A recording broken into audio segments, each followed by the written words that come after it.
डुमना के जंगल को बचाने के लिए चिपको आंदोलन चला रहे युवा कांग्रेस कार्यकर्ताओं का स्वर बदल गया। अब उनका कहना है कि वे जंगल के बीच स्थित मैदानी इलाके को बचाना चाहते हैं क्योंकि वो चरनोई की भूमि और जानवर वहां चारा खाने आते हैं। चंडाल भाटा दमोनाका स्थित शराब दुकान से पूरी रात शराब बिकती है। दुकान के बंद हो जाने के बाद शटर में बनी खिड़की के जरिए शराब की बिक्री होती है। ये खिड़की पुलिस के अलावा सबको दिखाई देती है।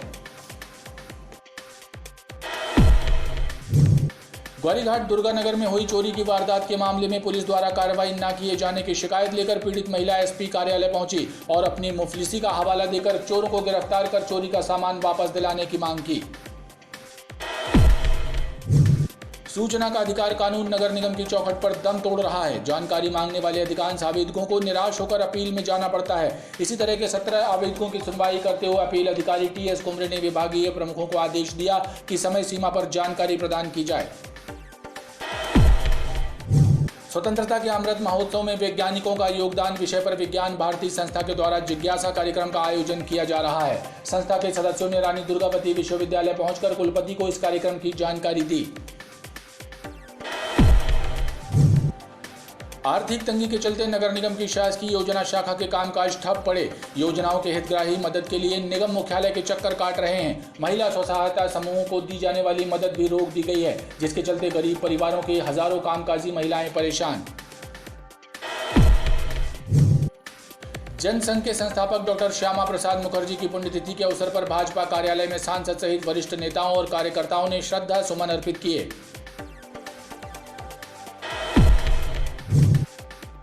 भारतीय जनता पार्टी की रीति नीति से पदाधिकारियों और कार्यकर्ताओं को अवगत कराने के लिए चिंतन शिविर का आयोजन किया जा रहा है। इसी कड़ी में रानीताल स्थित भाजपा कार्यालय में प्रदेश स्तरीय पदाधिकारियों को जानकारी प्रदान की गई।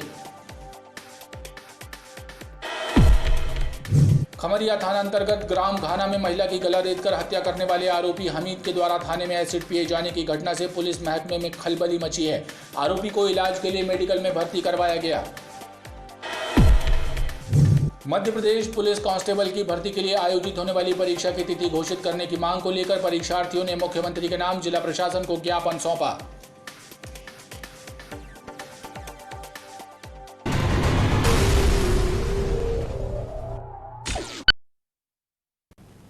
नमस्कार, बीटीवी न्यूज में स्वागत है आपका। इस बुलेटिन के साथ मैं हूं कृष्ण कुमार और आइए इस बुलेटिन की शुरुआत करें। उससे पहले नजर डालते हैं हेडलाइंस पर।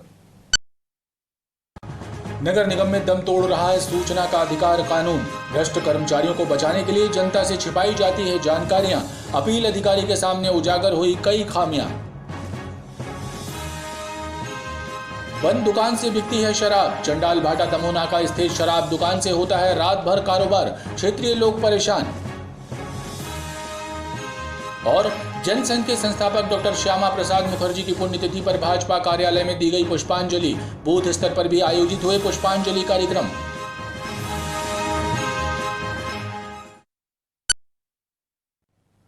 चंडाल भाटा दमोनाका स्थित शराब दुकान से पूरी रात शराब बिकती है। दुकान के बंद हो जाने के बाद शटर में बनी खिड़की के जरिए शराब की बिक्री होती है। ये खिड़की पुलिस के अलावा सबको दिखाई देती है। रात भर बिकने वाली शराब के कारण क्षेत्रीय जन परेशान हैं, लेकिन शराब व्यापारी के गुंडों के डर से कोई मुंह नहीं खोलता।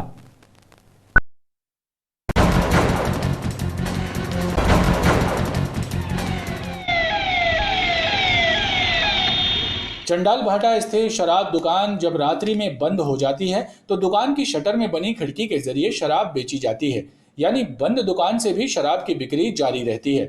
शराब व्यापारी द्वारा आबकारी नियमों का उल्लंघन किया जा रहा है। वहीं रात भर शराबियों की आवाजाही के कारण क्षेत्रीय लोग परेशान रहते हैं, लेकिन शराब व्यापारी के गुंडों के कारण कोई मुंह नहीं खोलता।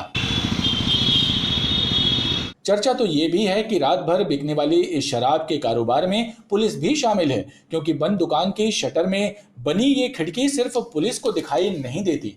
क्षेत्र के छुटभइये नेता भी उपकृत हैं, इसलिए शराब का ये कारोबार बेधड़क जारी है। डुमना के जंगल को बचाने के लिए चिपको आंदोलन चला रहे युवा कांग्रेस कार्यकर्ताओं का स्वर बदल गया। अब उनका कहना है कि जंगल के बीच स्थित मैदानी इलाके को बचाना चाहते हैं क्योंकि वो चरनोई की भूमि है और जानवर वहां चारा खाने आते हैं। डुमना में ग्रीन स्पोर्ट सिटी प्रोजेक्ट को लेकर सांसद राकेश सिंह द्वारा मीडिया के सामने दी गई सफाई की ये भूमिका पर कोई पेड़ नहीं काटे जाने वाले हैं। अब चिपको आंदोलन बैकफुट पर है। आंदोलनकारियों ने पत्रकारों से चर्चा करते हुए कहा कि उनका आंदोलन जंगल के बीच मैदानी इलाके को बचाने के लिए है, क्योंकि जानवर वहां चारा खाने आते हैं। देखेंगे मैदानी इलाके हैं, हर जंगल में मैदानी इलाके होते हैं। इसका मतलब ये थोड़ी कि हम कान्हा के बीच में शॉपिंग कॉम्प्लेक्स बना दें, देखिए भैया मैदान में बना दिया, क्योंकि आप हृदय को चीरते हुए ना जाओगे। कोई अलग से आप कोई मतलब वही बात बोलूँगा, कोई हेलीकॉप्टर से प्रबंध तो कर नहीं रहे कि लोगों को डायरेक्ट नीचे उतार देंगे। आप जाओगे भीतर जंगल से, आप न्यूसेंस करोगे, वहाँ के आदमी वहाँ पे आएंगे जाएंगे, तो उससे माहौल पूरे जंगल का तबाह हो जाता है। और उस जंगल में भी, उस पर्टिकुलर पार्ट में भी छोटे छोटे पेड़ लगे हैं, कुछ झाड़ियाँ तो लगी हैं, परंतु कुछ छोटे पेड़ भी हैं, वहाँ और पेड़ लगाएं, उसको अच्छे से डेवलप करें। बहुत कम जानकारी के साथ मीडिया के सामने आए युवा कांग्रेस कार्यकर्ता अपने द्वारा लगाए जा रहे आरोपों के समर्थन में एक भी प्रमाण नहीं दे पाए, बल्कि कहने लगे कि डुमना में 200 एकड़ भूमि पर प्रस्तावित सभी प्रोजेक्टों का विरोध करते हैं। जल्दबाजी में वे IIT-DM को भी गलत ठहरा बैठे, जबकि IIT-DM का निर्माण कांग्रेस की देन है।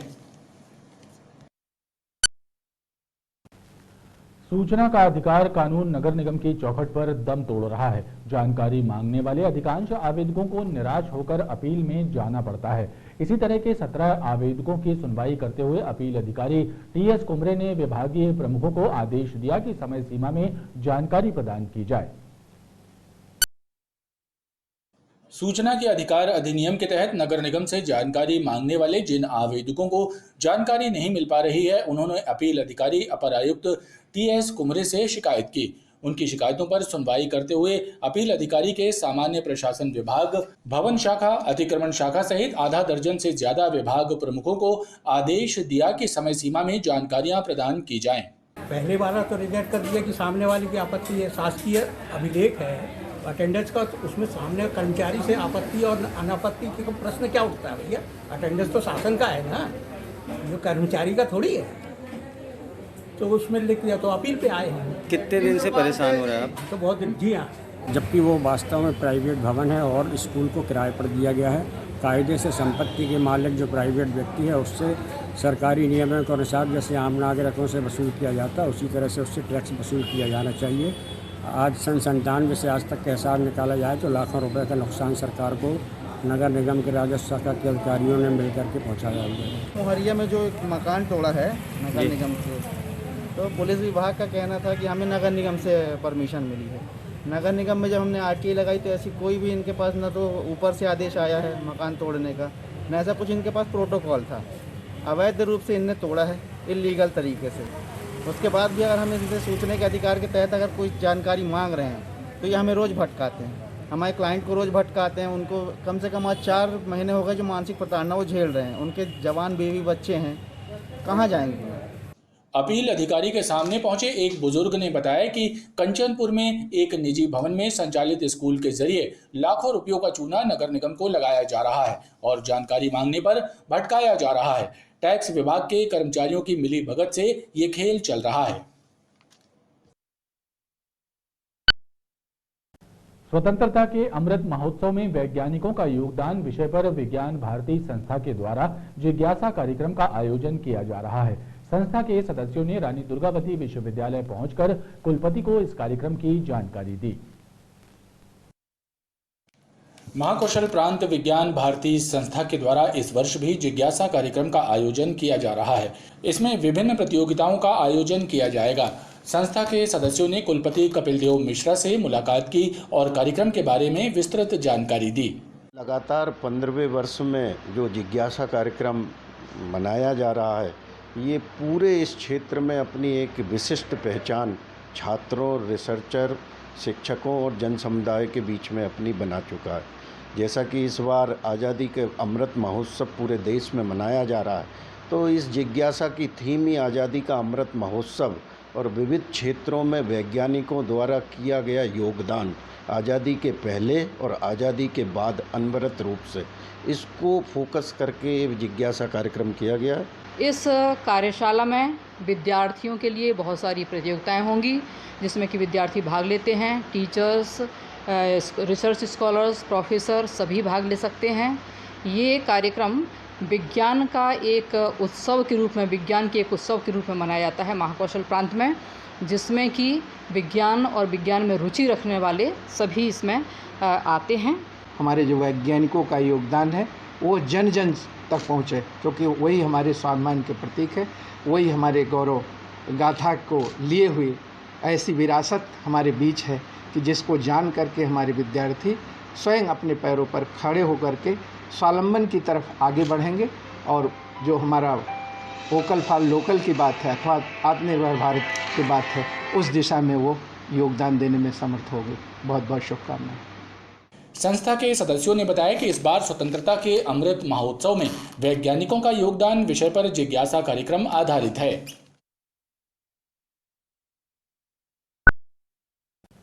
आर्थिक तंगी के चलते नगर निगम की शासकीय योजना शाखा के कामकाज ठप पड़े हैं। योजनाओं के हितग्राही मदद के लिए निगम मुख्यालय के चक्कर काट रहे हैं। महिला स्वसहायता समूहों को दी जाने वाली मदद भी रोक दी गई है, जिसके चलते गरीब परिवारों की हजारों कामकाजी महिलाएं परेशान हैं।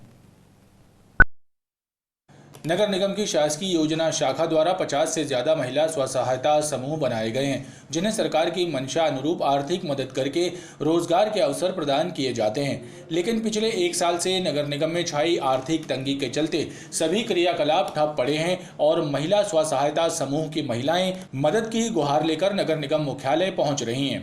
हमारे यहाँ 8 महीने से हम समूह खोले हैं, मगर हमारे यहाँ कोई सहायता नहीं कर रहा है। हम लोग 8 महीने से मैडमों को फ़ोन भी कर रहे हैं तो मैडम कोई सहायता नहीं कर पा रही हैं। हम लोग सोचते हैं कि हम लोग जो 50 समूह औरतें हैं उनकी सहायता करना चाहते हैं।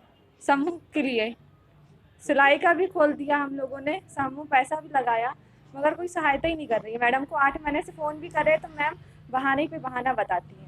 बहरहाल नगर निगम में व्याप्त आर्थिक तंगी के कारण सेवा और विकास के कार्यों पर ब्रेक लग गया है, जिसका असर जनता पर पड़ रहा है। जनसंघ के संस्थापक डॉक्टर श्यामा प्रसाद मुखर्जी की पुण्यतिथि के अवसर पर भाजपा कार्यालय में सांसद सहित वरिष्ठ नेताओं और कार्यकर्ताओं ने श्रद्धा सुमन अर्पित किए। इस अवसर पर जबलपुर महानगर के 989 बूथों पर भी पुष्पांजलि कार्यक्रम का आयोजन कर डॉक्टर श्यामा प्रसाद मुखर्जी के द्वारा किए गए कार्यों को याद किया गया। एक देश में 2 निशान 2 प्रधान और 2 विधान की मुखालफत करने वाले जनसंघ के संस्थापक डॉक्टर श्यामा प्रसाद मुखर्जी की पुण्यतिथि पर रानीताल स्थित भाजपा कार्यालय में सांसद राकेश सिंह सहित सुमित्रा बाल्मीक सहित भाजपा के वरिष्ठ नेता एवं जनप्रतिनिधियों के द्वारा श्यामा प्रसाद मुखर्जी के चित्र पर माल्यार्पण कर श्रद्धा सुमन अर्पित किए गए।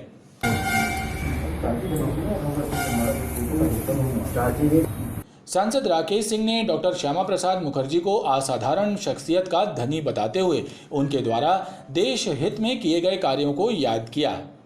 आज डॉक्टर श्यामा प्रसाद मुखर्जी जी का बलिदान दिवस है। भारतीय जनता पार्टी से पूर्व जब भारतीय जनसंघ था तो उसके संस्थापक अध्यक्ष और वो महान नेता जिन्होंने कहा था कि एक देश में 2 निशान 2 प्रधान और 2 विधान नहीं चलेंगे। कश्मीर में उस समय परमिट प्रथा थी, कश्मीर जाने वाले को परमिट लेना होता, उन्होंने उसका विरोध किया और उसके बाद आंदोलन किया, कश्मीर में बिना परमिट के प्रवेश किया, गिरफ्तार हुए, बाद में जेल के भीतर ही अज्ञात कारणों से उनकी मृत्यु हुई। डॉक्टर मुखर्जी एक सवाल छोड़कर गए थे पूरे देश और दुनिया के सामने कि एक ही देश के भीतर एक राज्य में कैसे ये हो सकता है कि देश का नागरिक उस राज्य का नागरिक ना माना। इस मौके पर जबलपुर महानगर के 989 बूथों में पुष्पांजलि कार्यक्रम आयोजित हुआ। भारतीय जनता पार्टी की रीति नीति से पदाधिकारियों और कार्यकर्ताओं को अवगत कराने के लिए चिंतन शिविर का आयोजन किया जा रहा है। इसी कड़ी में रानीताल स्थित भाजपा कार्यालय में प्रदेश स्तरीय पदाधिकारियों को जानकारी प्रदान की गई। भाजपा कार्यालय में आयोजित चिंतन शिविर में भारतीय जनता पार्टी के राष्ट्रीय महामंत्री कैलाश विजयवर्गीय ने वीडियो कॉन्फ्रेंसिंग के जरिए प्रदेश स्तरीय पदाधिकारियों से संवाद किया और उन्हें भाजपा की रीति नीति के अनुसार कार्य करने के लिए प्रेरित किया। दरअसल चिंतन शिविर में अलग अलग विषयों पर चर्चा की जा रही है और इसका मकसद पार्टी कार्यकर्ताओं को प्रशिक्षित करना है। भारतीय जनता पार्टी शुरू से ही जो हमारी विचारधारा रही है, हम सभी कार्यकर्ताओं को प्रशिक्षित करते रहे हैं। उसी के तहत 6 सप्ताह में 6 विषयों पर चिंतन शिविर का आयोजन किया जा रहा है। और यह चिंतन शिविर हर बुधवार को सुबह 10 से 11:30 तक अगले 6 सप्ताह तक चलेगा। इसका मुख्य उद्देश्य है कि हमारे कार्यकर्ता हमारी नीति से परिचित हों। इसी प्रकार के प्रशिक्षण जिला स्तर पर भी और मंडल स्तर पर भी आगामी समय में होंगे। उसी के तहत आज के मुख्य वक्ता राष्ट्रीय महामंत्री माननीय कैलाश विजयवर्गीय जी हैं। उनके नेतृत्व में हम सभी आज प्रशिक्षित हो रहे हैं। कोरोना का जो संक्रमण है धीरे धीरे कम हो रहा है, तो पार्टी ने अपने सब कार्यक्रम तीव्र गति से प्रारंभ कर दिए हैं और उसी के तारतम्य में जो भी हम लोगों को राष्ट्रीय स्तर से निर्देश मिले हैं प्रदेशों को, उसके अंतर्गत जो भी पार्टी के कार्यक्रम है, लगभग 6 ऐसे कार्यक्रम अभी तय किए गए हैं जो आगामी समय में होने हैं। तो उन्हीं के संबंध में ये हर बुधवार को चिंतन शिविर के रूप में आयोजित किया जाएगा और सभी कार्यकर्ताओं को पहले प्रदेश स्तर पे मार्गदर्शन दिया जाएगा और फिर उसके बाद जो प्रदेश स्तर के कार्यकर्ता जो रहेंगे वो लोग जिलों में और मंडलों में इस कार्यक्रम को आगे तक ले जाएंगे। भाजपा के पदाधिकारियों के अनुसार चिंतन शिविर प्रदेश स्तर पर आयोजित किया जा रहा है। खमरिया थानांतर्गत ग्राम घाना में महिला की गला रेतकर हत्या करने वाले आरोपी हमीद के द्वारा थाने में एसिड पिए जाने की घटना से पुलिस महकमे में खलबली मची है। आरोपी को इलाज के लिए मेडिकल में भर्ती करवाया गया है। वहीं पुलिस अधिकारी इस मामले की जांच करने की बात कह रहे हैं। रविवार को खमरिया थाना अंतर्गत शीला चौधरी की हत्या करने वाले आरोपी हमीद को पुलिस ने गिरफ्तार कर लिया है। वहीं आरोपी ने थाने के बाथरूम में जाकर वहां पर रखा एसिड पी लिया। इस घटना से थाने में खलबली मच गई। आरोपी को मेडिकल में उपचार के लिए भर्ती करवाया गया है। उप पुलिस अधीक्षक संजय अग्रवाल ने बताया कि आरोपी पेशे से कबाड़ी है और दोनों शराब पीने के आदी थे। हमीद रविवार को भी शीला से शराब लेने गया था और इसी बीच दोनों में विवाद हो गया और उसी दौरान हमीद ने चाकू से गला रेत कर उसकी हत्या कर दी थी। ये मर्डर उसी व्यक्ति ने किया जिसके यहाँ पे ये अपना कबाड़ी का सामान बेचा करती थी और ये रहता भी पास में ही है। हुआ यूँ था कि घटना वाले दिन वो शराब लेने गया था महिला के यहाँ पे, क्योंकि महिला भी काफ़ी शराब पीती थी वो, तो इसको ज़रूरत हुई होगी तो एक आध बोतल उसके यहाँ मिल जाती है। तो रात में गया जब, तो इनका आपस में विवाद हुआ और उसने काफ़ी गालियाँ दी। तो जब उसे गालियाँ दी तो इसको बुरा लगा, तो इसने तहस में आकर के वहीं पड़े चाकू से उस महिला की हत्या कर दी। में उन्होंने मर्डर करना स्वीकार किया था, लेकिन थाने में टॉयलेट के बहाने टॉयलेट गए और वहाँ पे जो पदार्थ था वहाँ पे रखा हुआ जो क्लीनिंग के लिए था उसको उन्होंने थोड़ा पी लिया था, जिसके फलस्वरूप उनको अभी मेडिकल में भर्ती कराया गया है और अभी उनकी हालत स्टेबल है और इस संबंध में उनके विरुद्ध 309 का मुकदमा भी खमरिया थाने में कायम किया। वहीं आरोपी के द्वारा एसिड पिए जाने के मामले की भी जांच करने की बात अधिकारी कह रहे हैं। मध्य प्रदेश पुलिस कांस्टेबल की भर्ती के लिए आयोजित होने वाली परीक्षा की तिथि घोषित करने की मांग को लेकर परीक्षार्थियों ने मुख्यमंत्री के नाम जिला प्रशासन को ज्ञापन सौंपा है। कोविड काल में पोस्टपोन हुई पुलिस कांस्टेबल भर्ती परीक्षा की तिथि जल्द से जल्द घोषित किए जाने की मांग उम्मीदवारों के द्वारा की जा रही है। कलेक्ट्रेट कार्यालय पहुंचे परीक्षार्थियों ने मुख्यमंत्री के नाम एक ज्ञापन सौंपा है। उनका कहना है कि कोरोना संक्रमण की वजह से परीक्षा स्थगित की गई थी और अब अनलॉक होने के बाद शासन को इसकी तिथि घोषित कर देनी चाहिए। पिछले 6 महीनों से एग्ज़ाम शेड्यूल जारी हो गया मध्य प्रदेश पुलिस कांस्टेबल भर्ती का, लेकिन एग्ज़ाम नहीं कराया जा रहा। तो हम लोग चाहते हैं कि तुरंत एग्ज़ाम कराया जाए, जल्दी से उसकी डेट फाइनल की जाए और साथ ही मध्य प्रदेश SI, पटवारी, कांस्टेबल और फॉरेस्ट गार्ड की भर्ती दी जाए। मध्य प्रदेश व्यापम कैलेंडर अपडेट किया जाए। लगभग कितने अभ्यर्थी इसमें? सर अभी 12 लाख अभ्यर्थियों ने फॉर्म भरा हुआ है मध्य प्रदेश पुलिस कांस्टेबल में 4000 पोस्ट के ऊपर। लेकिन सर एग्ज़ाम का शेड्यूल पहले 6 मार्च को रहा, फिर 6 अप्रैल को था, उसका कोरोना की वजह से आगे बढ़ गया, उसका अभी तक उन्होंने डेट जारी नहीं की है। उम्मीदवारों के मुताबिक बेरोजगार युवा लंबे समय से इसकी तैयारी में जुटे हुए हैं, लिहाजा उनका भविष्य भी परीक्षा के आयोजन पर निर्भर है। ग्वारीघाट दुर्गानगर में हुई चोरी की वारदात के मामले में पुलिस द्वारा कार्रवाई न किए जाने की शिकायत लेकर पीड़ित महिला SP कार्यालय पहुंची और अपनी मुफलिसी का हवाला देकर चोरों को गिरफ्तार कर चोरी का सामान वापस दिलाने की मांग की। ग्वारीघाट दुर्गानगर में रहने वाली अनीता वंशकार ने एसपी कार्यालय पहुंचकर शिकायत की है कि उसके यहां पर 12 जून को चोरी हुई थी, जिसमें मंगलसूत्र सहित घर का सामान चोरी हो गया था। महिला का आरोप है कि पुलिस के द्वारा इस मामले में कार्रवाई नहीं की जा रही है। उसने अपनी गरीब परिस्थिति का हवाला देकर चोरों को पकड़ने की मांग की है। ग्वारीघाट थाने में शिकायत कुछ नहीं हुआ, कुछ नहीं हुआ। बोलते हैं कि जब कोई पकड़ जाएगा तब पता मिलेगी तो बताएंगे, बताएंगे, इसके सिवा कुछ नहीं हुआ। आज कहाँ आई हो शिकायत करने? आज हम लोग से क्या चाहती हो? मैं चाहती हूँ कि मेरी कुछ कार्रवाई हो, हमारी सुनवाई हो, हमारे सामान की पता लगे। इस मामले को लेकर अनीता ने एसपी को शिकायत सौंपी है।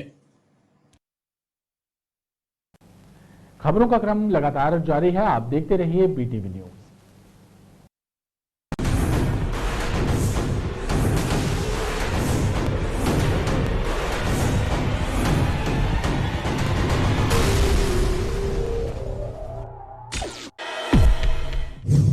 जिले में कोरोना के नए संक्रमितों की संख्या रोज घट रही है। मंगलवार को जिला प्रशासन द्वारा जारी की गई 3258 सैंपल्स की परीक्षण रिपोर्ट में कोरोना संक्रमित 4 नए मरीज सामने आए हैं। वहीं बीते 24 घंटे में स्वस्थ हुए 10 व्यक्तियों को डिस्चार्ज किया गया है। जिले में एक्टिव मरीजों की संख्या भी घटकर 70 रह गई है। प्रशासनिक रिकॉर्ड के अनुसार कोरोना के खाते में एक मरीज की मृत्यु दर्ज हुई है। वहीं दूसरी तरफ शहर के मुक्तिधामों में कोविड प्रोटोकॉल से कोई भी अंतिम संस्कार नहीं हुआ। लालमाटी कचियाना से एसपी ऑफिस पहुंची एक महिला ने पति और ससुराल वालों के खिलाफ दहेज प्रताड़ना की शिकायत की है। महिला का कहना है कि पति नगर निगम में सफाई संरक्षक है, लेकिन खुद को वकील बताकर पुलिस पर दबाव बना रहा है, जिसकी वजह से कार्यवाही नहीं हो रही है। जबलपुर प्रवास पर आए अखिल भारतीय भारत रक्षा मंच के राष्ट्रीय संगठन मंत्री सूर्यकांत केलकर से हिंदू धर्म सेना के पदाधिकारियों ने मुलाकात की। हिंदू धर्म सेना के पदाधिकारियों ने जबलपुर में बांग्लादेशी घुसपैठियों की बढ़ती संख्या के मुद्दे को लेकर उन्हें ज्ञापन सौंपा और भारत रक्षा मंच के माध्यम से देश के प्रधानमंत्री, केंद्रीय गृह मंत्री और प्रदेश के मुख्यमंत्री को इस समस्या से अवगत कराते हुए उचित कार्रवाई की मांग की। शहर में नकली सामग्री बनाने का गोरख धंधा जोरों पर चल रहा है। शहर में नकली शैंपू के बाद अब पुलिस ने ब्रांडेड कंपनी की नकली बीड़ी बनाकर बेचने वालों को दबोचा है। पुलिस की अलग अलग टीमों ने अलग अलग स्थानों पर दबिश देकर न्यू कलकत्ता ब्रांड की नकली बीड़ी बरामद की है, जिसकी कीमत 6.5 लाख रुपए से ज्यादा बताई जा रही है। इस मामले में पुलिस ने कॉपीराइट एक्ट और धोखाधड़ी की धाराओं के तहत प्रकरण दर्ज किया है। जबलपुर रेल मंडल के डीआरएम के स्टेनो ने 11 लोगों से 84 लाख रुपए हड़प लिए। आरोपी ने 16 एकड़ जमीन बेचने का एग्रीमेंट कर उक्त रकम ली थी। इस मामले में